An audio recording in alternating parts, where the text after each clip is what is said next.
আমরা যাতে সুস্থ থাকতে পারি সেটার জন্য কিন্তু আমাদেরকে প্রতিদিনই ব্যালেন্স ডায়েট গ্রহণ করা উচিত। ব্যালেন্স ডায়েট হলো খাবারের 6টা উপাদান অর্থাৎ carbohydrate, protein, fat, vitamin, minerals এবং পানি।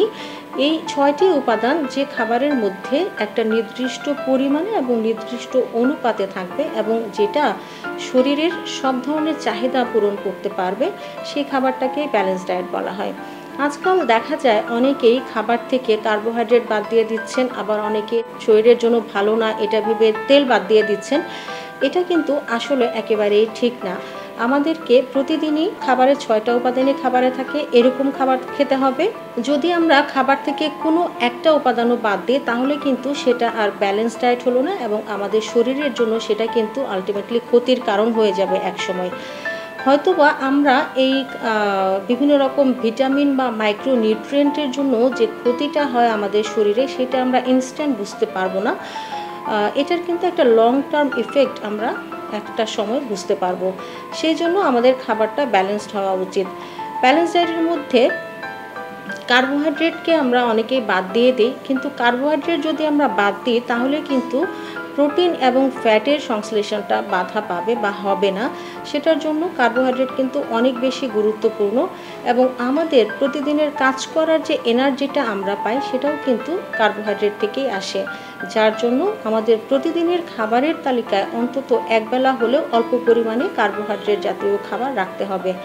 এই কার্বোহাইড্রেটগুলোর জন্য আমরা লাল চালের ভাত, লাল আটার রুটি, ওটস এইগুলোকে রাখতে পারি, অর্থাৎ যেগুলোকে আমরা হেলদি কার্বোহাইড্রেট বলছি বা কমপ্লেক্স কার্বোহাইড্রেট বলছি।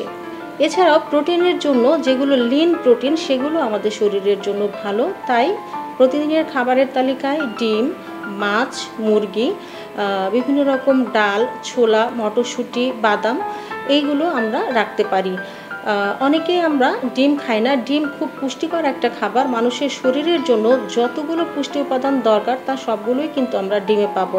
এই জন্য ছোট থেকে শুরু করে একদম বৃদ্ধ বয়স্ক পর্যন্ত প্রত্যেকেরই প্রতিদিন খাবারের তালিকায় একটা করে ডিম রাখা উচিত, যদি কোনো রকম সমস্যা না থাকে। তাহলে অনেক সময় দেখা যায় আমরা তেল ভালো না বলে একদম ভয়ে শুধু সিদ্ধ খাবার খাওয়া শুরু করি।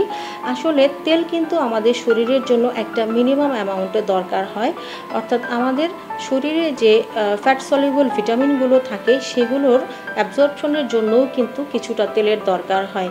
তাই একেবারে তেলবিহীন খাবারও কিন্তু আমাদের জন্য ঠিক নয়। তেলের ক্ষেত্রে হেলদি যে ফ্যাটগুলো সেগুলোকে আমাদের পছন্দ করতে হবে এবং খাবারের তালিকায় রাখতে হবে।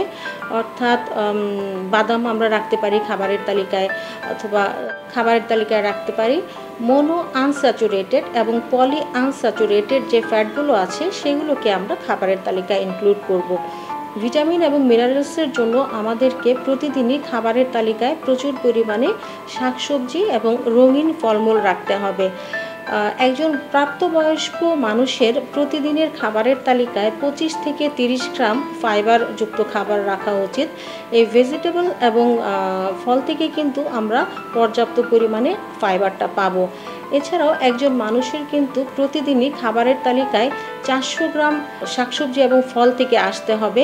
এর মধ্যে 100 গ্রাম থাকবে ফল, 200 গ্রাম থাকবে সবজি এবং 100 গ্রাম থাকবে লিফি ভেজিটেবল অর্থাৎ শাক।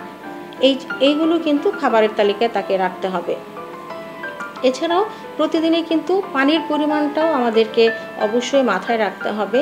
বিশ্ব স্বাস্থ্য সংস্থার মতে একজন প্রাপ্তবয়স্ক মানুষের দৈনিক পানির চাহিদা তার ওজনের 43 মিলিলিটার পার কেজি ওজনের সাথে 43 মিলিলিটার, অর্থাৎ আমাদের দেশের ক্ষেত্রে 35 থেকে 75 বছর বয়সে একজন মানুষের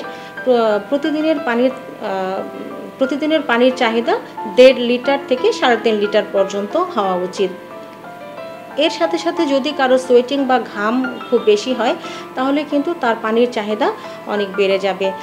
এই 6টি উপাদানের সমন্বয়ে ব্যালেন্স ডায়েট বা সুষম খাবার যদি আমরা আমাদের খাবারের তালিকায় রাখতে পারি তাহলে কিন্তু আমরা সুস্থ থাকতে পারবো এবং আমাদের শরীরে খুব বেশি রোগ আসতে পারবে না।